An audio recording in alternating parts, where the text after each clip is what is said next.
Hello class, hello दोस्तों. So first of all, I'm welcoming all of you to this really exciting session on computer maths.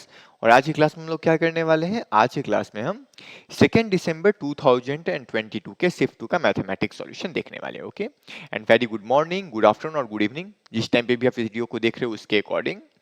So without wasting much of time now हम लोग आई can से solution में जल्दी से proceed on करने वाले हैं. बट बिफोर प्रोसीडिंग अहेड ना, do let me know on the comments कि आप लोगों का दिन कैसा जा रहा है, आप लोगों की तैयारी कैसी चल रही है, and what is your preparation status. Because हमने ऑलरेडी ये डिस्कस कर रखा है, the harder you work the better you get. Okay, जितना अच्छा आप काम करेंगे, जितना बेहतर आप काम करेंगे, उतना ही बेहतर आपको परिणाम भी मिलने वाला है.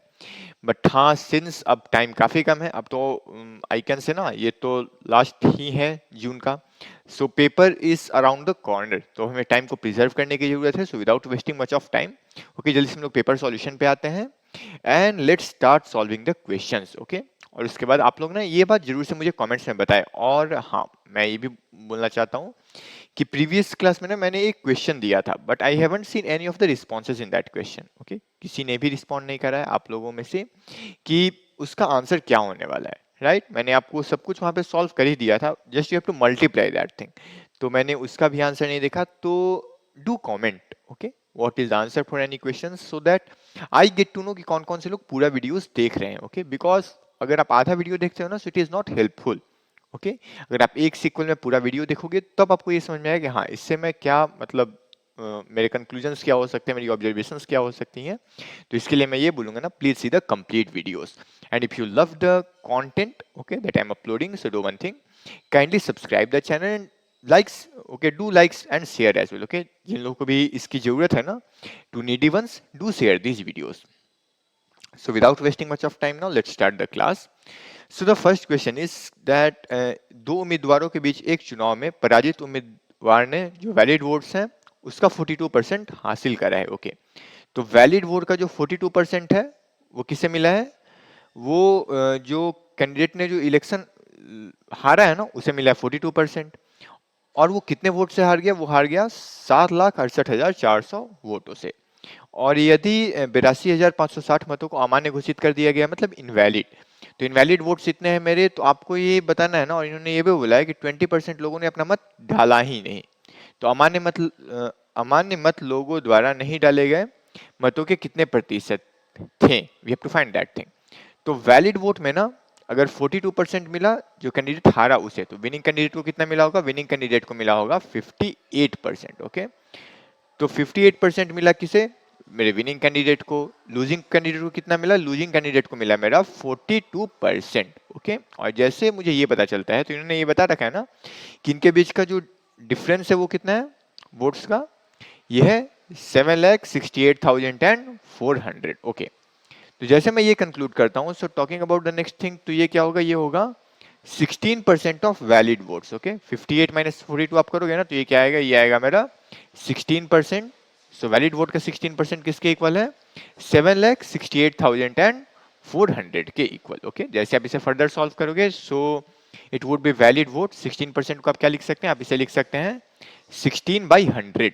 ओके, और इसे आप किससे इक्वेट करोगे? इसे आप इक्वेट करने वाले हो 7,68,400 से. आप जैसे इसे फर्दर सॉल्व करोगे तो आप इसे 16 से डिवाइड कर सकते हैं. तो यहाँ पे क्या आने वाला है? लेट्स सी, यहाँ आ जाएगा 16 चौके 64, ये आ गया 12, 128, 16 अठे 128 आ गया 4. तो यहाँ पे हमें 0 देना होगा. 40, 16 दूनी 32 होगा. 8 0, 16 25 80. तो ये मेरा आने वाला है. तो वैलिड वोट्स का काउंटिंग क्या होगा? इट वुड बी 48025, और उसके बाद यहाँ पे आपको 2 जीरोस और लगाने होंगे. तो ये तो मेरा वैलिड वोट आ गया. कितने वोट्स इनवैलिड हो चुके हैं? इन्होंने इनवैलिड वोट यहाँ पे डिक्लेयर करा है 82,560. तो मैं वो भी लिख लेता हूँ 82,560. तो जो लोग वोट देंगे ना, वो उन वोट्स को मैं कैटेगराइज करूंगा वैलिड में और इनवैलिड में, कि कौन से वोट मेरे मान्य हैं, कौन से अमान्य हैं. तो मतलब अगर मैं टोटल वोट्स निकाल, टोटल वोट्स कितने आएंगे जिन लोगों ने वहां पे वोट दिया, तो वो कितने होंगे? वो होंगे 0 6 5 5 10 0, हासिल 1 2 2 4 1 5, यहाँ पे आएगा 8, यहाँ पे आएगा 8 और यहाँ पे आएगा 4. तो ये मेरे टोटल वोट्स हैं. ओके, और इन्होंने क्या बोला है कि 20% लोगों ने तो वोट दिया ही नहीं है. तो वोट दिया कितने लोगों ने है? वोट दिया 80% लोगों ने. तो 80% मेरा टोटल वोट है, उसकी वैल्यू ये है. तो कितने लोगों ने वोट मिस करा है? तो मिस्ड वोट कितना है? वो होगा अपना 20%। अगर 80% लोगों ने वोट दिया तो 20% लोगों ने उसे मिस कर रखा है। तो 20 करने के लिए आप क्या करोगे, 4 से डिवाइड, तो इसे भी 4 से डिवाइड कर दो। 12 चौके 48, 4 से देंगे तो यहाँ पे 2 आएगा, यहाँ पे 1 आएगा, 1 0, तो यहाँ पे आ गया 4 दूनी 8, 2 6, 4 छक 24, 2 0, 4 पचे 20। तो इतने लोगों ने वोट मिस कर रखा है। तो इन्होंने बस सिंपल एक क्वेश्चन पूछ रखा है। तो अमान्य मत कितना है मेरा, अमान्य मत है मेरा 82,560। ओके, अमान्य मत लोगों द्वारा नहीं डाले गए मत, दैट इज 12,21,265, इसका कितना प्रतिशत है। तो आप क्या करोगे, इसे 100 से मल्टीप्लाई कर दोगे। तो 100 से अगर आप मल्टीप्लाई करते हो ना, तो आप यहाँ पे काम करो, यहाँ पे आप 2 जीरो और लगा दो, तो इतना परसेंट आपका आंसर आने वाला है। जैसे आप इसे सॉल्व करेंगे तो आप देख लो डिजिट्स कितने हैं, 7 ऊपर भी है 7 नीचे भी है। और मुझे मोटा मोटा ये पता है कि 12 सते 84 होता है। ओके, अगर आप देखोगे तो यहाँ पे 12 सते कितना होने वाला है, 84। तो 7 से जो छोटी सी वैल्यू होगी ना, 7 से जो थोड़ी सी छोटी वैल्यू होने वाली है, वो आपका यहाँ पे आंसर होगा। Option number 4 would be the right one. अगले क्वेश्चन की बात करते हैं। ये भी एक बहुत ही आसान क्वेश्चन है, बहुत चिंदी क्वेश्चन है, मैं ये बोल सकता हूँ। क्यों? क्योंकि हमने ये कॉन्सेप्ट पढ़ रखा है कि एक इक्विलैटरल ट्रायंगल में अगर साइड लेंथ ए हो तो उसका एरिया क्या होता है, we know that thing. Okay, अगर एक इक्विलैटरल ट्रायंगल में साइड लेंथ ए हो ना, तो उसका एरिया क्या हो जाता है, उसका एरिया हो जाता है अपना √3/4 ए स्क्वायर, मतलब साइड लेंथ का square.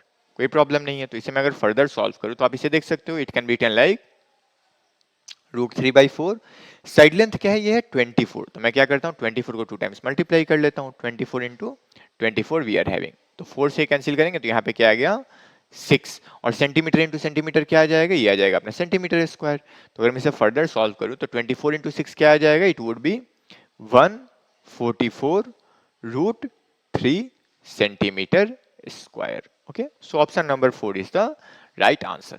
I think this is also clear.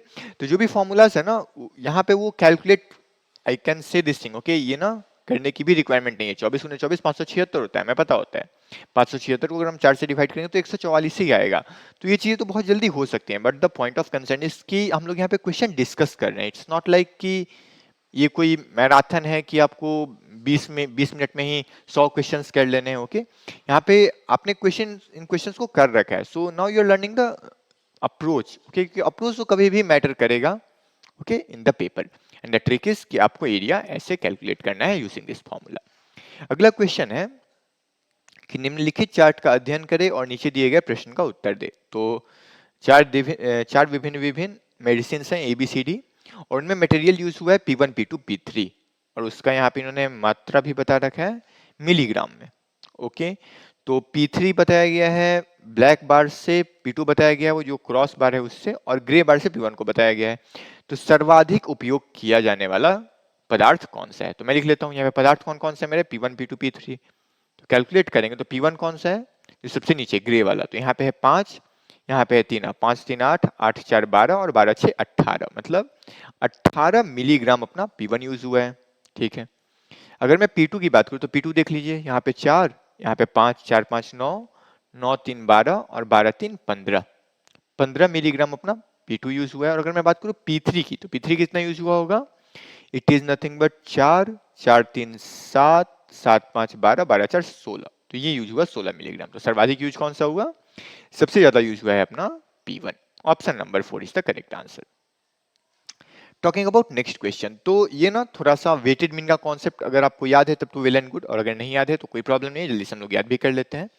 तो इन्होंने बोला है यदि भार संगत संख्याएं हैं तो प्रथम n प्राकृत संख्याओं के भारित समांतर माध्य ज्ञात कीजिए। Means we have to find the weighted arithmetic mean of first n natural numbers. Okay, first n natural numbers का आपको weighted mean arithmetic mean find करना है। और इन्होंने बताया कि वेट्स जो है ना वो कोरस्पॉन्डिंग नंबर के ही इक्वल है। इसका मतलब क्या हुआ, इसका मतलब ये है ना कि अगर मैं यहाँ पे लिखता हूँ अपना ऑब्जर्वेशंस xi, तो xi यहाँ पे मुझे पता है ये तो नेचुरल नंबर की बात हो रही है, तो it would B 1 2 3 and it will go till n।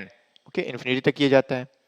इन्होंने बोला कि इसका जो वेट है ना, वेट ये कोरस्पॉन्डिंग नंबर के ही इक्वल है, जो नंबर है वही उसका वेट भी है। तो 1 का वेट क्या होगा 1, 2 का वेट क्या होगा 2, 3 का वेट क्या होगा 3, और ऐसे ये भी प्रोसीड होता रहेगा टिल n।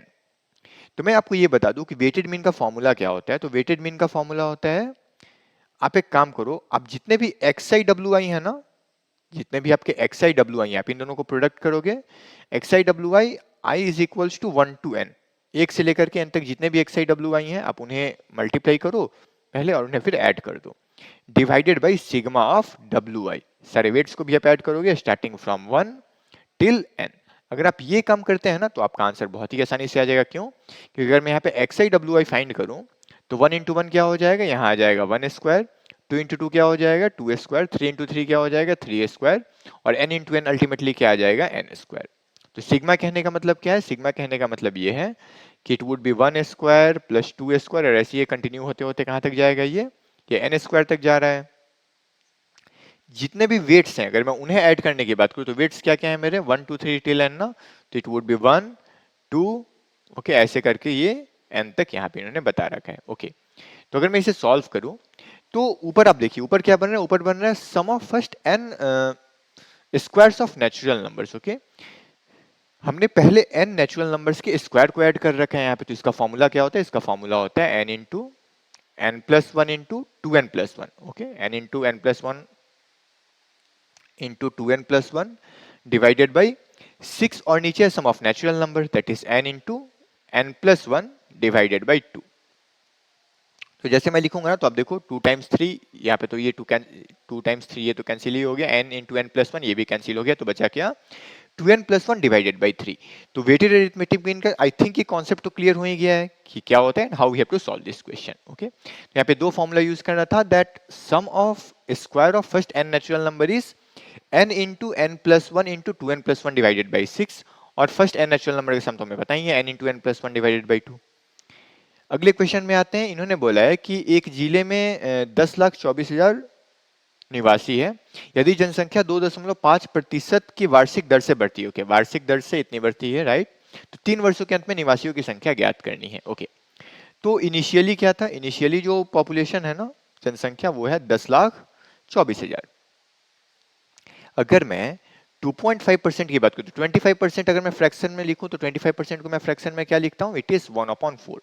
तो आप इसे एक काम करो, आप ना 10 से डिवाइड कर दो, मतलब आप अगर इसके यहाँ पे डिनोमिनेटर में 1 है, आप एक काम करो यहाँ पे आप 0 लगा दो, यहाँ भी आप 0 लगा दो, तो 25/10 क्या हो गया, ये हो गया अपना 2.5%। तो 2.5% का मतलब क्या हो गया 1/40।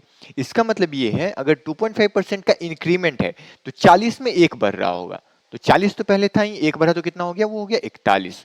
तो इसका कितना बढ़ेगा, इसका बढ़ेगा 41/40 एक साल में, दूसरे साल में कितना, फिर इसे आप गुना कर दे 41/40 से, फिर से आप इसे गुना कर दे 41/40 से, you will be getting your answer only. Okay, आप अगर इतने ये कैलकुलेट करोगे ना तो यही आपका पॉपुलेशन होने वाला है आफ्टर 3 इयर्स। एक साल में कितना बढ़ रहा है, 40 का एक, तो उसे मैं लिख क्या सकता हूँ, उसे मैं लिख सकता हूँ ना 41/40। तो सेम थिंग मैं दूसरे साल के लिए भी करूंगा और तीसरे साल के लिए भी करूंगा, जस्ट मल्टीप्लाई देम।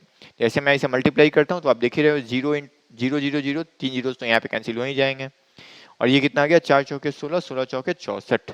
ओके, तो 64 जब आप कैंसिल करोगे ना तो लेट्स सी 64 दूनी 128, 256, 512 और 1024, तो कितना आ गया ये यहाँ पे 16 टाइम्स ये कैंसिल होने वाला है। ओके, तो आप अल्टीमेटली क्या करने वाले हैं, डू वन थिंग, जस्ट आप इन वैल्यूज को मल्टीप्लाई कर लें, 16 इंटू 41 इंटू 41 इंटू 41, ये 41 का क्यूब होता है 68,921।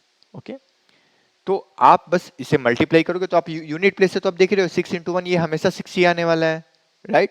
अब बस आपको यहाँ पे डिसाइड ये करना कि इस ए और 1 और 2 में आपका आंसर क्या है। ओके, 41 का क्यूब 68,921 ही होता है आई थिंक। ओके, तो आप इसे क्रॉस चेक भी कर लेना एक बार वैसे, बट हाँ आई एम प्रीटी श्योर कि यही इसकी वैल्यू होती है, और इसमें ना आप 1 और 2 में आप ये देख सकते हो कि इसका करेक्ट आंसर क्या है, जस्ट मल्टीप्लाई दैट थिंग।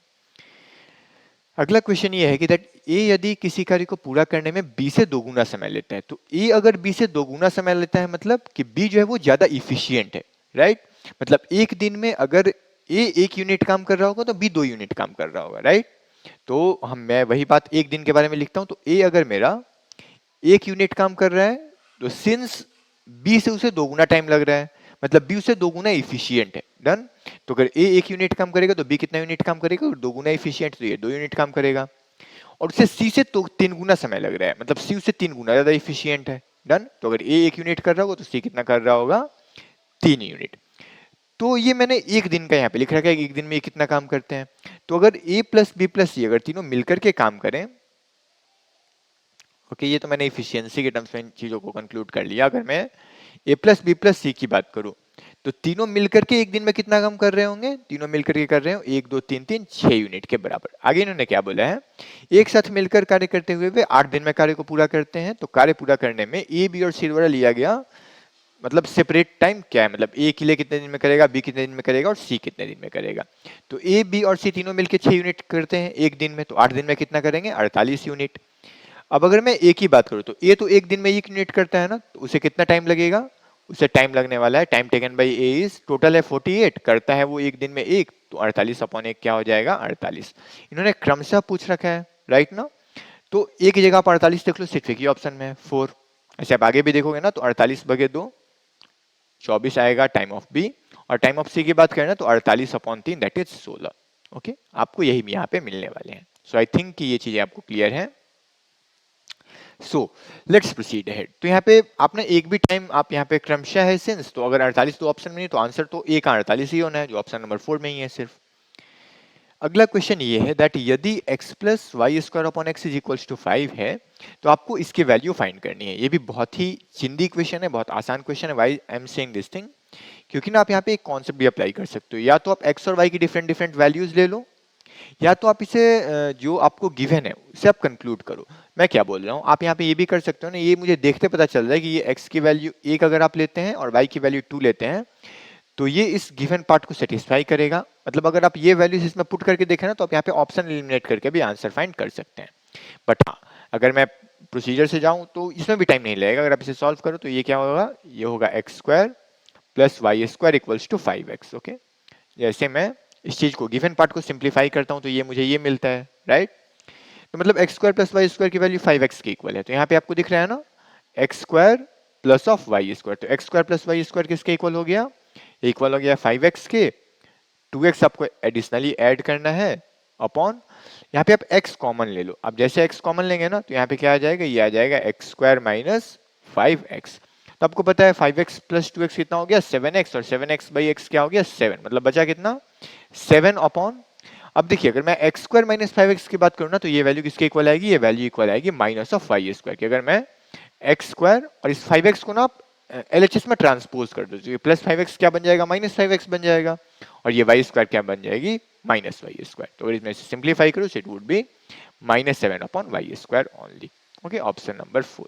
आप वैल्यू भी सब्स्टिट्यूट करके आसानी से देख सकते हो। एक आप रखोगे ना तो एक का स्क्वायर क्या होगा? एक, इस वाले मेथड से। देन अगर मैं 2x की बात करूं तो 2 इंटू 1 अगेन 2, वाई स्क्वायर 2 दूनी 4 अपॉन एक्स क्यूब, एक का क्यूब क्या होगा? 1, माइनस 5 गुने 1 स्क्वायर दैट इज 5 ही होने वाला है। तो कितना आ गया? ये 7 अपॉन माइनस 4।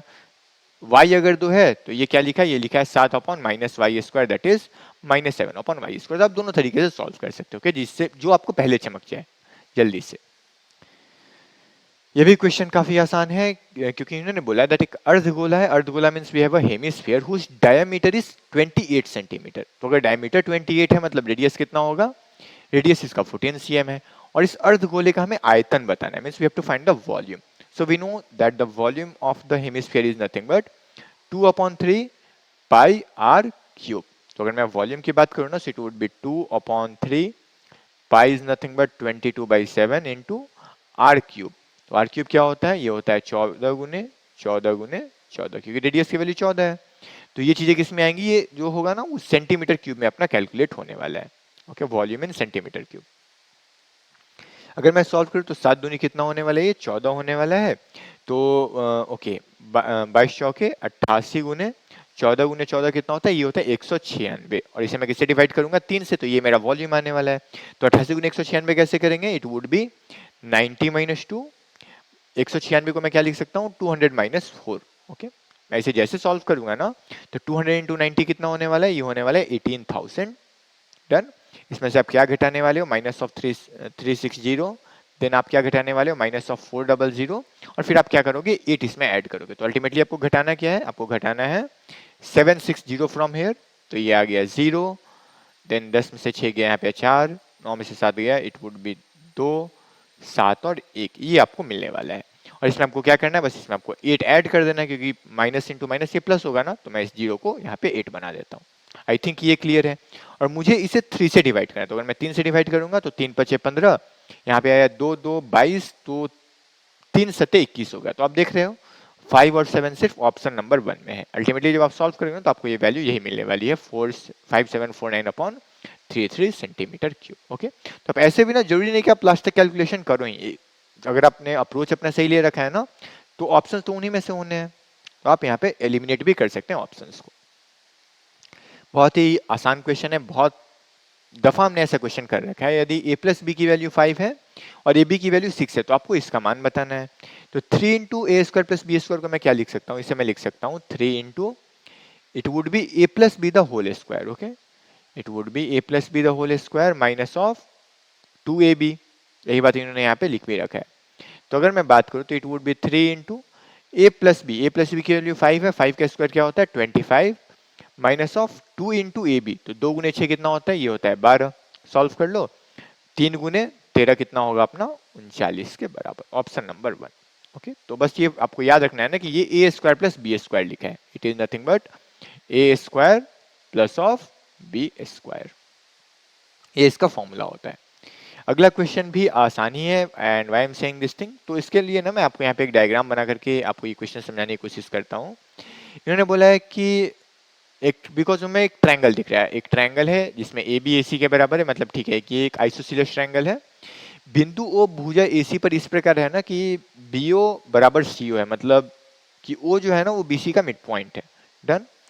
और O D is perpendicular to A B और O is perpendicular to A C, और बी ओ डी इन्होंने बता रखा है, हमें ए ओ ई की वैल्यू फाइंड करनी है, कोई प्रॉब्लम नहीं है। तो हमें कैसे करना होगा ना, आप एक काम कीजिए, just draw a triangle like this. Okay, यहाँ पे ना आप एक ऐसा ट्रायंगल बना लीजिए। हाँ, तो आई थिंक कि ये अब आपको दिख रहा हो कि हाँ ये आइसोसेलेस ट्रायंगल ही, कहीं एक आइसोसेलेस ट्रायंगल ही बना है यहाँ पे। तो इसमें इन्होंने क्या बताया, लेट्स से अगर मैं इसे बोल देता हूँ ए, मैं इसे बोल देता हूँ बी और इसे मैं बोल देता हूँ सी। तो सिंस ये एक आइसोसेलेस ट्रायंगल है और ओ अगर इसका एक मिड पॉइंट है, मतलब बी ओ जो है वो किसके इक्वल है, जो बी ओ होने वाला है वो इक्वल है मेरे सी ओ के। So let me tell you one thing. Okay, यहाँ पे मैं क्या करूँगा ना, मैं ए से एक लाइन कुछ ऐसे ड्रॉ करूँगा, सो दैट 1 सेकेंड, या हियर वी आर। तो मैं इसे ऐसे ड्रॉ करूंगा सो दैट कि यहाँ पे ना BO इक्वल्स टू CO आ जाए, और ये जो है मेरा वो मीडियन का काम करे। वो किसका काम करने वाला है, मेरा मीडियन का काम ये करने वाला है, लाइक दिस। ओके, मैंने ये ड्रॉ कर लिया था, बट सिंस वो कलर डिफरेंट था ना, सेमी कलर था, तो वो आपको दिख नहीं रहा था। तो लेट्स से अगर मैं इसे O बोल लेता हूँ, मतलब BO की वैल्यू क्या होगी CO के इक्वल। और मुझे पता है कि अगर मैं बात करूँ एक आइसोसेलेस ट्रायंगल में, तो ये जो होता है वो मीडियन भी होता है, और मुझे ये पता ही है कि ए बी ए सी के बराबर है। तो अगर ए बी मेरा ए सी के बराबर है, मतलब इसके सामने के एंगल्स क्या होंगे, इसके सामने के एंगल्स मेरे इक्वल होंगे, ये एंगल और ये एंगल बराबर होगा।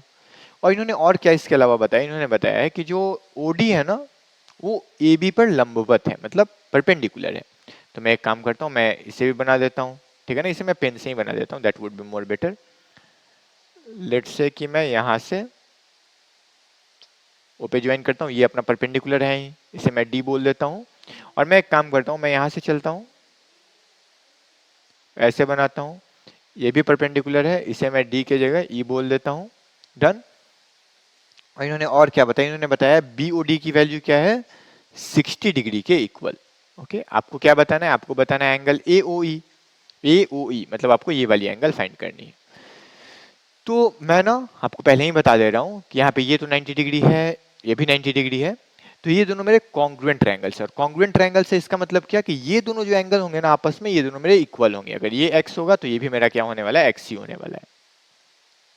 तो अब देख ही रहे हो, अगर ये एंगल 90 हो गया, ये 60 हो गया, तो 90 60 कितना हो गया 150, ये कितना आ गया 30। ये 30 होगा तो ये भी 30 होगा, ये 30 होगा तो ये 30 है ही, ये 90 है ही, ये कितना हो गया अपना 120, तो ये आ जाएगा अपना 60। तो आप यहाँ पे देख रहे हो ना, अगर ये 60 है ये 60 है, तो दोनों x और x मिलकर के कितना होना होगा 60 60 120, टोटल एंगल तो 180 होगा।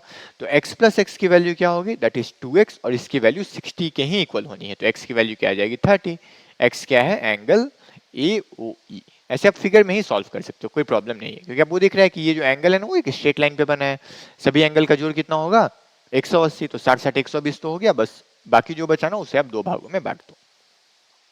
सो आई थिंक ये क्वेश्चन क्लियर है अभी तक? कोई भी क्वेश्चन में किसी भी क्वेश्चन में कोई भी डाउट नहीं है आपको अभी तक? So talking about question number 61, तो हाँ, इन्होंने बोला है कि अगर प्राइस पे 20% का रिडक्शन हुआ ना, तो 450 रुपए में ही वो पर्सन ना 50 केजी ज्यादा अनाज खरीद पा रहा है। अनाज मीन्स वहां पे वो राइस है, तो आपको यहाँ पे ओरिजिनल प्राइस बताना है राइस का पर KG. So do one thing, आप एक काम कीजिए ना, आप यहाँ पे ओरिजिनल प्राइस को एज्यूम कर लीजिए। ओके, लेट ओरिजिनल प्राइस, मैं उसे ओपी लिख रहा हूँ, आप ओरिजिनल प्राइस को क्या एज्यूम कर लो, आप इसे एज्यूम कर लो 10x। तो अगर आपको 20% का रिडक्शन मिल रहा है, ओके, तो price, okay, price after reduction कितना हो रहा है? आफ्टर रिडक्शन प्राइस अपना हो रहा है 8x। तो अगर प्राइस कम होगा तो मैं ज्यादा अनाज खरीद पाऊंगा। ओके, तो 450 रुपये हमने पूरा खर्च कर रखा है, और इसे अगर मैं 8x से डिवाइड करूंगा तो मैंने यहाँ पे ज्यादा अनाज खरीदा। अगर मैं ओरिजिनल प्राइस पे खरीद रहा हूँ विदाउट डिडक्शन, तो वहां पे मैं कम अनाज खरीदूंगा, और अनाज ये ना केजी में निकल रहा है, और इसकी वैल्यू क्या आ जाएगी? इसकी वैल्यू 50 केजी आने वाली है। ओके, क्यों? 450 रुपये मैं खर्च कर रहा हूँ, अगर दाम 8x है तो मैं उसे जब डिवाइड करूंगा तो उतना केजी हमने खरीदा पहले केस में, दूसरे केस में मैंने 450 अपॉन 10x के इक्वल खरीदा, दोनों को घटाऊंगा तो ये 50 केजी दिया है ना, 50 केजी वो ज्यादा खरीद पाता है। अगर मैं इसे सिंप्लीफाई करूं तो 8x और 10x का अपना एलसीएम क्या आ जाएगा? It would B 40x। कोई प्रॉब्लम नहीं है। तो इसे मैं अगर देखूं तो 450 इंटू 5 करना होगा, अगले केस में माइनस ऑफ 450 इंटू 4 करना होगा, तो मैं 450 common to 5 minus 4 that is 1 लिखने वाला हूं, और इसकी वैल्यू क्या आ जाएगी? इसकी वैल्यू 50 के ही इक्वल है। तो 50 9 कितना हो गया अपना? 450। x की वैल्यू क्या आ जाएगी? जस्ट आप क्रॉस मल्टीप्लाई कर दो, तो x की वैल्यू आ जाएगी 9/40। आपको यहाँ पे 10x की वैल्यू फाइंड करनी है, क्योंकि आपको यहाँ पे ओरिजिनल प्राइस फाइंड करना है। Just multiply this thing with 10, तो ये 90/40 आ जाएगा, that is 9/4, that is 2.25 rupees. I think this one is clear, option number D. Okay, ये अपने क्वेश्चन का आंसर है इस क्वेश्चन में। अगला ये बहुत आसान क्वेश्चन है, क्योंकि इन्होंने ना यहाँ पे घन के बारे में बात कर रखा है कि घन का पृष्ठीय क्षेत्रफल, सरफेस एरिया कितना है? 864 सेंटीमीटर स्क्वायर। हमें यहाँ पे वॉल्यूम फाइंड करना है क्यूब का। तो हमें पता है कि surface area of a cube is nothing but 6a square. तो अगर 6a स्क्वायर की वैल्यू 864 सेंटीमीटर स्क्वायर के इक्वल है, ऐसे ना ए स्क्वायर की वैल्यू फाइंड करते हैं। तो ए स्क्वायर की वैल्यू क्या आ जाएगी? सब 6 से डिवाइड करोगे तो 14 2 और 4 4 2 और 4 24 हो गया ना, 6 चौके 24। तो ए स्क्वायर बराबर क्या हो गया? 144 सेंटीमीटर स्क्वायर। तो ए की वैल्यू क्या आ जाएगी? It would become equal to 12 centimetre only. ये 12 सेंटीमीटर अपना आने वाला है। All done. हमें यहाँ पे क्या निकालना है? हमें निकालना है यहाँ पे volume, volume of the cube. Volume क्या होता है? It is side into side into side, that is a cube. Okay, तो अगर मैं बात करूं तो ये क्या होने वाला है? ये होने वाला है अपना 12 सेंटीमीटर द क्यूब, और 12 सेंटीमीटर द क्यूब का मतलब क्या है? It would B 1728 centimetre cube. Okay, क्योंकि 12 का क्यूब क्या होता है? 1728 होता है, ये तो हमें पता ही है। अगला क्वेश्चन भी काफी आसान है। इन्होंने बोला है कि छात्रों की एक कक्षा में पहले छात्र के पास 2 टॉफी है। ठीक है भाई, चलो पहले मुझे पता है कि इसके पास 2 है, फिर अगले के पास 4 है, तीसरे के पास 6 है, और ऐसे ऐसे ना 25 स्टूडेंट्स हैं मेरे। तो अगर पहले के पास 2 है, दूसरे के पास 4 है, मतलब मैं उसे ना 2 से मल्टीप्लाई करूं तो 25वें के पास कितना होगा? वो 50 टॉफी होने वाला है 25वें के पास। तो टॉफियों की कुल संख्या को कौन सी संख्याएं विभाजित करेंगी? ओके, तो आप पहले सम ऑफ 25 टर्म्स यहाँ पे निकाल लो। ओके, तो अगर फर्स्ट एंड लास्ट टर्म मुझे पता हो तो मैं कौन सा फॉर्मूला लगाता हूँ? n/2 into a plus L. तो 25 टोटल टर्म है, तो 25/2 हो गया। फर्स्ट टर्म है 2, लास्ट टर्म है 50, तो 2 और 50 कितना हो गया? 52। 52/2 कितना हो गया? 26। तो मैं 25 गुने 26 से लिख लेता हूँ। ओके, ये तो टोटल टर्म्स आ गए, मतलब sum of terms, sum of toffees आ गए। टर्म्स भी मैं नहीं बोल सकता, मतलब ये इतना टॉफी ये टोटल है। तो मैं इसे अगर प्राइम फैक्टराइज करूँ तो मैं लिख सकता हूँ 5 इंटू 5 इंटू 2 इंटू 13। इसका मतलब ये है कि ये जो नंबर्स है ना, ये इसके फैक्टर्स हैं, ये इनसे पूर्णतः विभाजित होंगे। आपको 2 तो दिख नहीं रहा है, ऑप्शन में 5 और 13 दिख रहा है, यहाँ पे भी ये अवेलेबल है। So answer would be option number 2 only, क्योंकि 11 है नहीं और 7 भी नहीं है। 5 and 13 would be our answer. अगला भी क्वेश्चन काफी आसान है। इन्होंने बोला है कि दैट एक लैपटॉप 25% की छूट के बाद 65,520 रुपए में बेचा जाता है। तो अगर लेट्स से कि अगर मार्क प्राइस 100 है, 100% है, तो आफ्टर 25% ऑफ डिस्काउंट वो कितने में अवेलेबल होगा? 75% में। तो 25% डिस्काउंट मतलब वो 75% का कॉस्ट कितना है? ये है 65,520 के इक्वल। तो यहाँ पे आप एक काम करो, आप इसे 3 से भाग दे दो, तो यहाँ पे क्या आ जाएगा, ये आ जाएगा 25%। मैं ये क्यों निकाल रहा हूँ, क्योंकि मुझे 100% की वैल्यू फाइंड करनी है। हमने बस मार्केट प्राइस को क्या ले रखा है, 100%। तो 75% का दाम इतना है, तो 25% मतलब 3 से भाग कर दिया हमने। तो 21 दिया कितना होता है अपना, 63 होता है। तो यहाँ पे आ गया 2 5 25, 3 अठे 24, तो 1 और 2 12, 3 चौके 12 और 0। और जब मैं इसे 4 से गुना करूंगा तो कितना आएगा, 100%। 4 से आप यहाँ भी गुना कर दो, 4 चौके 16 के 6 हासिल 1, 8 चौके 32 1, 33 के 3 हासिल 3, 4 एकम 4 3 7 और 2 चौके 8। और इसमें आप एक जीरो एक्स्ट्रा यहाँ पे लगाने वाले हो। तो ये जो होगा ना, ये अपना है cost. This is the mark price basically 87,360 that you can see in option number 2। Okay, 25% discount मतलब 75%, तो 75% का दाम दिया हुआ है, 100% का आप निकाल लो, दैट्स इट। अगला क्वेश्चन भी काफी आसान है। इन्होंने बोला है कि वह छोटी से छोटी संख्या ज्ञात करे जो जिसे दो गुना करने पर वो 15, 28 और 25 से पूर्णतया विभाजित हो। इसका मतलब पहले हम लोग ये फाइंड करें कि सबसे छोटी नंबर कौन सी है जो इनसे कंप्लीटली डिविजिबल है, तो वो होता है इसका एलसीएम। तो मैं एलसीएम फाइंड करूंगा। तो अगर मैं इनके एलसीएम की बात करूं तो मैं 15 को क्या लिख सकता हूं, मैं 15 को लिख सकता हूं 3 गुने 5। ओके, मैं 18 को क्या लिख सकता हूँ, 18 को मैं लिख सकता हूँ 2 गुने 9, तो मैं लिख सकता हूँ 2 गुने 3 स्क्वायर। अगर मैं 25 की बात करूँ तो मैं 25 को क्या लिख सकता हूँ, 5 स्क्वायर। अगर मैं 32 की बात करूँ तो मैं 32 को क्या लिख सकता हूँ, it would be 2 raise to the power 5।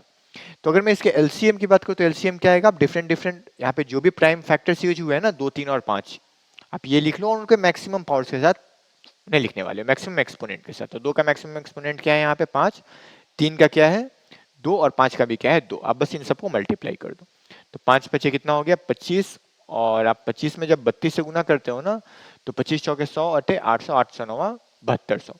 तो एलसीएम आ गया 7200। मतलब सबसे छोटा नंबर जो 15, 18 और 25 और 32 से कटेगा ना, वो 7200 होगा।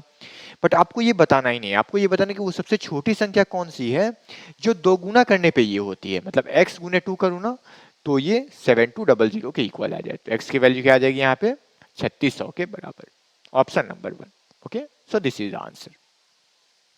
अगला क्वेश्चन भी आसान है। इन्होंने बोला है एक रेलगाड़ी द्वारा मतलब टाइम इन्होंने बताया 5y-1 आवर में तय की गई दूरी 125 y³ - 1 किलोमीटर है। तो आपको रेलगाड़ी की चाल बतानी है। हमें यहाँ पे पता है दैट चाल स्पीड की वैल्यू क्या होती है, speed is nothing but distance upon time.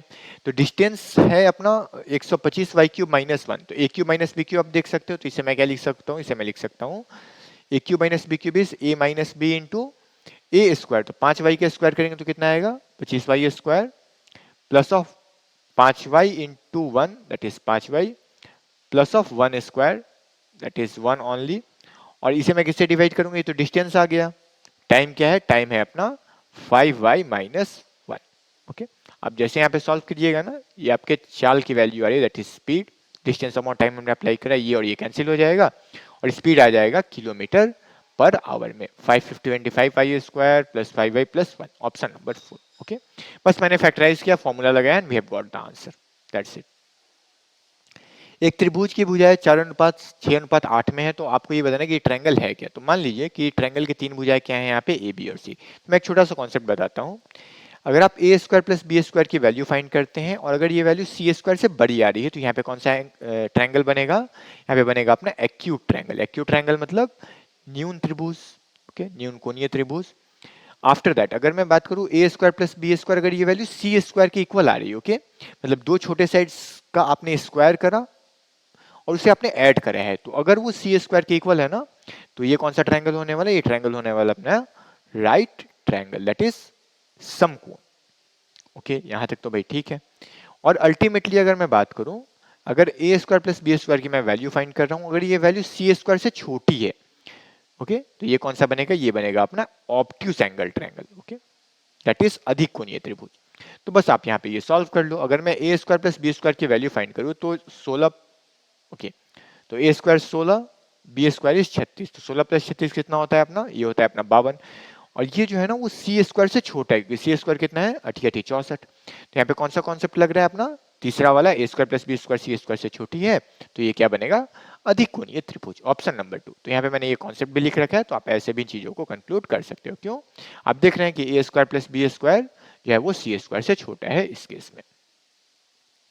आगे बढ़ते हैं, बहुत ही आसान क्वेश्चन है क्योंकि यहाँ पे चार्ट दिया, चार्ट वाले क्वेश्चन तो आसानी होते हैं ना। नीचे दी गई तालिका 6 छात्रों द्वारा 2 विषयों में प्राप्त की गई अंकों को दर्शाता है। तो हमें बताना है कि विषय पी के लिए अधिकतम अंक 900 है, तो विषय पी में ए द्वारा प्राप्त अंकों का कितना प्रतिशत है। काफी आसान है। पी में ए को कितना मिला, 150, टोटल कितना था 900। ओके, परसेंटेज निकालने के लिए 100 से गुना कर दो। ओके, तो इसे मैं अगर कैंसिल करूँ ना तो 15 छक कितना हो गया 90, तो ये 6 टाइम्स कट गया, और 100 अपॉन 6 तो 16 छक 96 होता है, तो ये 16.66 के आसपास आएगा, मीन 6-7। तो मैं इसे ये कंक्लूड कर सकता हूँ ऑप्शन नंबर 2। ओके, 150 अपॉन 900 गुने 100 कर दो, आपका आंसर आ जाएगा। ये भी क्वेश्चन काफी आसान है, और ये क्वेश्चन और भी आसान तब होगा ना जब आपको पाइथागोरियन ट्रिपलेट्स बहुत सारे याद होंगे। ओके, तो ये तो आप सेकंड्स में बना सकते हो। मान लो कि आपके पास एक समकोणीय त्रिभुज है, पूरा ही समकोण बन गया भाई। चलो, तो एक समकोणीय त्रिभुज है एबीसी, इन्होंने बोला कि बी पे समकोण है, ठीक है। ए बी की वैल्यू क्या है, A B is nothing but 7 centimetre. तो अगर ए बी 7 सेंटीमीटर है और ए सी माइनस बी सी की वैल्यू 1 है, तो मैं आपको बताऊं, हमने एक पाइथागोरियन ट्रिपलेट पढ़ रखा है 7, 24 और 25। ओके, 7, 24 और 25। तो मान लो कि अगर ए बी की वैल्यू 7 है, बी सी की वैल्यू 24 है और ए सी की वैल्यू 25 है, तो ए सी माइनस बी सी 1 के इक्वल है, मतलब ये कितना हो जाएगा अपना 24 सेंटीमीटर, ये कितना हो जाएगा अपना 25 सेंटीमीटर। पाइथागोरियन ट्रिपलेट से बात हमें पता है। और ये मैंने ऐसे कैसे कंक्लूड करा, क्योंकि मुझे याद था कि 7, 24, 25 पाइथागोरियन ट्रिपलेट होता है, और यहाँ पे सबसे बड़े वाले साइड और उससे छोटे वाले साइड का डिफरेंस 1 के इक्वल है, दैट्स व्हाई हमने इसे इंक्लूड करा है। तो साइन सी की वैल्यू बतानी है, साइन सी तो आप डायरेक्टली ही निकाल सकते हो। सामने वाली साइड कौन सी है 7, हाइपोटेनस क्या है 25, तो 7 अपॉन 25 आपका आंसर आ गया ऑप्शन नंबर 4। एक और तरीका क्या हो सकता है, मान लीजिए कि आपको 7, 24 और 25 एक बार में नहीं चमका, क्योंकि यहाँ पे कंडीशन दिया है ना। तो अगर मैं बीसी को एक्स लेता हूँ, तो एसी क्या आ जाएगा अपना, एसी आ जाएगा x प्लस 1 के इक्वल। ओके, कोई प्रॉब्लम नहीं है। तो अब मैं यहाँ पे ये कॉन्सेप्ट लगा देता हूँ, 7 का स्क्वायर क्या होता है 49, प्लस x का स्क्वायर कर लो और इसे आप इक्वेट कर दो x plus 1 the whole square से। उसके बाद यहाँ पे आपको x की वैल्यू फाइंड करनी है, तो ये आ गया 49 plus x square equals to a square plus b square plus 2ab, that is 2x। तो x और x यहाँ पे कैंसिल हो जाएंगे, 49 में से एक गया 48 बराबर 2x। तो x की वैल्यू क्या आ जाएगी 24। तो x प्लस 1 क्या आएगा अपना, और ये सेंटीमीटर में आने वाली है, तो x प्लस 1 की वैल्यू क्या आएगी यहाँ पे 25 सेंटीमीटर। और मैं AC क्यों फाइंड कर रहा हूँ, क्योंकि हमें तो AC का ही काम है ना, हमें साइन निकालना है। So class we have concluded this thing कि यहाँ पे ये 7/25 ही होने वाला है। आप दोनों तरीकों से फाइंड कर सकते हैं। तो अगला क्वेश्चन है क्वेश्चन नंबर 70 कि 400 मीटर की दौड़ में ए 16 मीटर पर सेकंड से दौड़ता है, ठीक है, और ए जो है वो बी को 15 मिनट का शुरुआत देता है। तो मैं यहाँ पे क्या लिखता हूँ ना, मैं इस क्वेश्चन को थोड़ा सा आप लोगों के लिए अच्छे तरीके से दिखा दूं ऐसे। हाँ, लेट्स से ना कि यहाँ पे ये रेस हो रहा है, थोड़ा सा वेट दे देता हूँ ताकि आप लोगों को भी अच्छे तरीके से दिखे। हाँ, ये अपना रेस है, डन। और इस रेस में खास बात क्या है ना कि ए जो है वो कितने से चल रहा है, वो चल रहा है 16 मीटर प्रति सेकंड से। तो ए यहाँ है कहीं, लेकिन ए ने बी को 15 मिनट का शुरुआत भी दे रखा है, तो बी यहाँ से शुरू करेगा। ये 15 मीटर आगे है।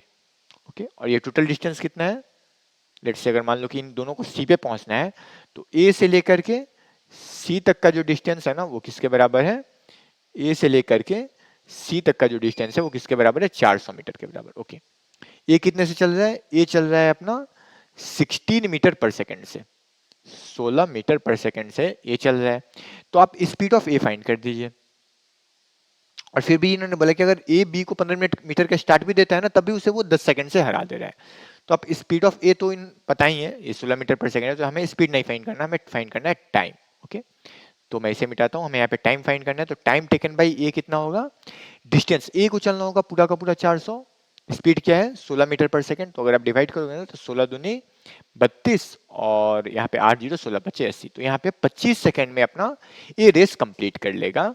लेकिन अगर मैं यहाँ पे ये बात करूँ कि यहाँ पे बी का क्या है, बी का क्या सीन है, बी का स्पीड क्या है, हमें यही फाइंड करना है ना।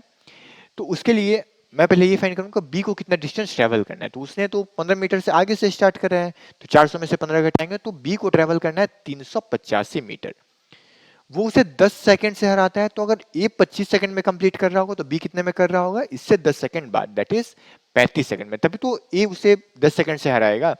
तो जब मैं इसे सॉल्व करूंगा ना तो ये क्या आ जाएगा, 35 से कम 35, 3 5 35 से कम 35, तो आ जाएगा अपना 11 मीटर प्रति सेकंड, ऑप्शन नंबर 1। ओके, तो ये भी क्वेश्चन अपना ऐसे सॉल्व होता है। ये भी क्वेश्चन काफी आसान है। यहाँ पे sine of complementary angle concept लगाना है। हमें पता है कि साइन 90 माइनस थीटा क्या होता है, कॉस थीटा। तो आप अगर सिंपली सॉल्व करें ना, तो साइन प्लस कौन, sine theta plus cos theta, और साइन 90 माइनस थीटा क्या होता है, ये होता है अपना कॉस थीटा। तो आप अगर ट्रांसपोज कर दोगे इसे एलएचएस में, तो साइन अपॉन कॉस क्या बन जाएगा। ओके, आप ना इस कॉस थीटा को उठा करके यहाँ ले आइए इन द डिनोमिनेटर पार्ट। तो साइन अपॉन कॉस क्या बन गया, ये बन गया tan theta, plus cos upon cos क्या हो गया, ये हो गया 1, और ये क्या आ गई √5 के इक्वल। तो टेन थीटा की वैल्यू क्या आ गई, इट इज इक्वल्स टू √5 - 1। अच्छी बात है भाई। तो कॉट थीटा की वैल्यू क्या होगी, कॉट थीटा में निकालना है ना, तो कॉट थीटा क्या आ जाएगा 1/√5 - 1। बस इसे आप रेशनलाइज कर दो, आपका आंसर आ जाएगा √5 + 1 अपॉन √5 + 1।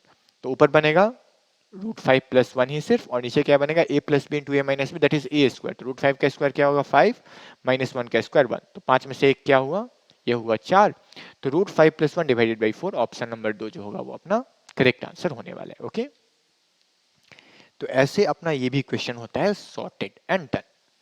अगला क्वेश्चन क्या है, ये भी एक ग्राफ वाला क्वेश्चन। इन्होंने बोला है कि नीचे दिए गए ग्राफ का अध्ययन करें और उसके बाद उत्तर दीजिए जो नीचे प्रश्न दिए हैं उनका। तो वर्ष 2016 में 16 और 19 में, तो 16 यहाँ है और 19 यहाँ है, इसमें ए का कुल उत्पादन, तो ए का कुल उत्पादन क्या होगा 16 में, यह है 40, और 19 में ए का कुल उत्पादन कितना है 60। ओके, कुल उत्पादन 17 और 18 में, 17 और 18 में सी के कुल उत्पादन में कितना प्रतिशत है। ओके, तो सी से कंपेयर करना है हमें, तो सी का क्या है, पहले बार 60 है और 18 में भी यहाँ पे 60 ही है। ओके, तो ए का कुल उत्पादन कितना हो रहा है 100, सी का कितना हो रहा है 120, इसे बस आप 100 से गुना कर दो। तो यहाँ पे 1 0 1 0 कट जाएगा, ये आ जाएगा 5, ये आ जाएगा 6, तो ये 16 के आसपास आ रहा है, तो ये 16.67 आता है, ये तो हमने ऑलरेडी देख रखा है। और जैसे आप इसे गुना करोगे ना, ये वैल्यू क्या आएगी 83.33%, क्योंकि 16 × 80 होता है, 80 के जो आसपास होगा वो आपका आंसर होगा। That's it. नीचे दी गई तालिका में ये 73वां क्वेश्चन है कि 5 विभिन्न फैक्ट्रियों द्वारा काम करने वाले श्रमिकों की, लेबर्स का नंबर इन्होंने दर्शा रखा है। तो हमें यहाँ पे बताना कि टोटल श्रमिक कितने हैं, कि कुल संख्या बतानी है। तो 30 70 कितना हो गया 100, 180, और 25 में 5 जोड़ेंगे ना, ये तो 180 हो गया, 25 में 5 जोड़ेंगे तो ये हो गया 30, 10 40, इसमें बस आप 40 ऐड कर दो, your answer would be 220। Okay, इतना सिंपल ये था। आप जितनी जल्दी इसे ऐड कर सकते हो आप इसे ऐड कर दो। Okay, so it would B 220 only. Okay, option number 4 just add करना है आपको। और ये वाला क्वेश्चन क्या है कि ए बी और सी डी ना, सी एंड डी ने एक प्रॉपर्टी, शेयर ऑफ प्रॉपर्टी, जिसका कॉस्ट क्या है 93,100। तो यहाँ पे ना, यहाँ पे जो रेशियोज है वो शेयर है कि ए रेशियो बी की वैल्यू 1:2 है, बी रेशियो सी क्या है 3:4, सी रेशियो डी क्या है 5:6। आपको सी का शेयर बताना है, तो आप इसे ऐसे लिख लो, यहाँ पे आप लिख लो ए, यहाँ लिख लो बी, यहाँ लिख लो सी, यहाँ लिख लो डी। तो ए रेशियो बी क्या दिया है 1:2, सी रेशियो डी क्या दिया है 3:4, और ओके सी रेशियो डी क्या दिया है 5:6। तो आप एक काम करो, आप ना सबको यहाँ पे मल्टीप्लाई करोगे, बट आपको यहाँ पे कुछ कुछ चीजें यहाँ पे फिल भी करनी होंगी। जो भी ब्लैंक स्पेसेस रह गया ना, आपने फिल करोगे, और फिल कैसे करोगे, आपको रो वाइज फिल करना है। जहां पे वो खत्म हुआ ना, वो अपने अगल बगल वाले प्लेसेस को भर लेगा। तो यहाँ पे 2 खत्म हुआ है, तो रो वाइज अगर मैं बात करूँ, ओके, तो यहाँ पे भी 2 भरा जाएगा, यहाँ भी 2 भरा जाएगा, यहाँ पे 4 है तो यहाँ पे 4 भरा जाएगा, यहाँ पे 3 भरा जाएगा, यहाँ पे 5 और 5 भरा जाएगा। आप एक काम करो, सबको गुना कर लो। तो 1 × 3 × 5 करेंगे तो 5 कितना हो गया 15, मतलब ए का शेयर कितना होगा 15, बी का शेयर कितना होगा 5 × 15 = 30, सी का शेयर कितना होगा, तो ओके मैं ये क्या कर रहा हूँ, हाँ चलो कोई प्रॉब्लम नहीं है, 5 चौके 20 दूनी 40, और अगला जो ये वाला शेयर है ना, ये भी रेशियो ही दिया है बेसिकली, 6 चौके 24 दूनी 48। तो ये अपने डिफरेंट डिफरेंट शेयर्स हैं। हमें क्या निकालना है, शेयर ऑफ सी निकालना है। तो सी का हिस्सा कितना है 40, कितने में से, तो 40 30 कितना होता है 70 होता है, और 70 में अगर मैं 50 जोड़ूं तो आता है 120, और इसमें आपको बस क्या करना होगा 13 जोड़ना होगा, दैट इज 133। तो ये 133 में 40 भाग सी का है, और टोटल आई कैन से प्रॉपर्टी का वर्थ कितना है, कितने की प्रॉपर्टी है 93,100 की। तो सी का शेयर कितना होगा, तो 133 से ये 7 टाइम्स गया, तो यहाँ पे क्या आ गया 700 आ गया, और 700 में अगर मैं 40 गुना करता हूँ तो इट वुड बी 28,000। तो ये अपने सी का सी निकलने वाला है। तो ऐसे वाले जो रेशियोज दिए होते हैं ना, उन टाइप के क्वेश्चंस को हम ऐसे सॉल्व करते हैं। सो आई थिंक ये क्वेश्चन भी आपको क्लियर होगा और आपको समझ में आया कि ऐसे क्वेश्चंस आपको कैसे सॉल्व करने हैं। Okay, proceeding to next one, अगर cosec A minus cot A की वैल्यू 1/4 है तो आपको tan a बताना है। सो ये लास्ट क्वेश्चन भी है। हमें पता है कि कोसेक स्क्वायर ए माइनस कॉट स्क्वायर ए की वैल्यू क्या होती है, ये 1 के इक्वल होती है। ओके, तो अगर cosec A minus cot A 1/4 है तो cosec A plus cot A की वैल्यू क्या होगी, cosec A plus cot A की वैल्यू क्या हो जाएगी, ये 4 के इक्वल हो जाएगी, क्योंकि ये एक दूसरे के ये रेसिप्रोकल्स होते हैं। डन। तो अगर मैं इन दोनों इक्वेशन को, ये रहा अपना पहला इक्वेशन और ये रहा अपना दूसरा इक्वेशन, अगर मैं इक्वेशन इसे मैं बोल देता हूँ 1, इसे मैं बोल देता हूँ 2, अगर मैं 1 माइनस 2 करता हूँ, एक में से मैं दूसरे को घटाता हूँ, तो यहाँ पे कोसेक ए और कोसेक ए तो कैंसिल हो जाएंगे। डन। यहाँ पे ये क्या बनेगा, यहाँ बनेगा ये -2 टाइम्स ऑफ कॉट ए, और यहाँ पे आपको क्या करना होगा, 1/4 में से आप 4 घटा दो, तो ये क्या आएगा, 4 चौके 16, एक में से 16 गया, ये आ गया -15/4। डन। तो यहाँ पे माइनस और माइनस हो गया कैंसिल, कॉटे की वैल्यू क्या आ गई, कॉटे की वैल्यू आ गई 15/8 के बराबर। ओके, तो अगर कॉटे 15/8 है तो tan a की वैल्यू क्या हो जाएगी, tan a की वैल्यू हो जाएगी 8/15। ओके, तो ये अपना आंसर होने वाला, आप देख भी सकते हो, it is in option number 1। So with this question we are at the end, और हमने यहाँ पे 2 दिसंबर 2022 के सिर्फ 2 का भी डिस्कशन यहाँ पे कंप्लीट कर लिया है। ओके, 2023। ओके, इसके शिफ्ट 2 का भी डिस्कशन हमने यहाँ पे कर लिया है। तो फिर मिलते हैं अगले क्लास में, जो कि होने वाला है ऑन संडे। ओके, संडे को मैं इस बार वीडियो अपलोड कर दूंगा, एंड सॉरी फॉर दैट कि मैं कल वीडियो अपलोड नहीं कर पाया, बट नो प्रॉब्लम। ओके, इस बार सैटरडे को नहीं, संडे को मैं वीडियो अपलोड करने वाला हूँ regarding the paper solution of shift 3। Okay, तो फिर मिलते हैं ऑन नेक्स्ट संडे। तब तक आप लोग पढ़ते रहिए, be happy, be safe, and keep learning and keep signing always. Okay, तो फिर मिलते हैं अगली क्लास में दोस्तों, तब तक के लिए bye and have a nice day. And if you like the content, अगर आपको ये डिस्कशंस अच्छे लग रहे हैं ना, so do one thing, kindly share these, I can say videos to the needy ones, जो लोग तैयारी में हैं या जिनको जरूरत है ना, do share these things and kindly like, share and subscribe these videos. So I can say with these words, it's time to take your leave. We will be meeting in the next session. Till then, bye, and please practice as much as you can.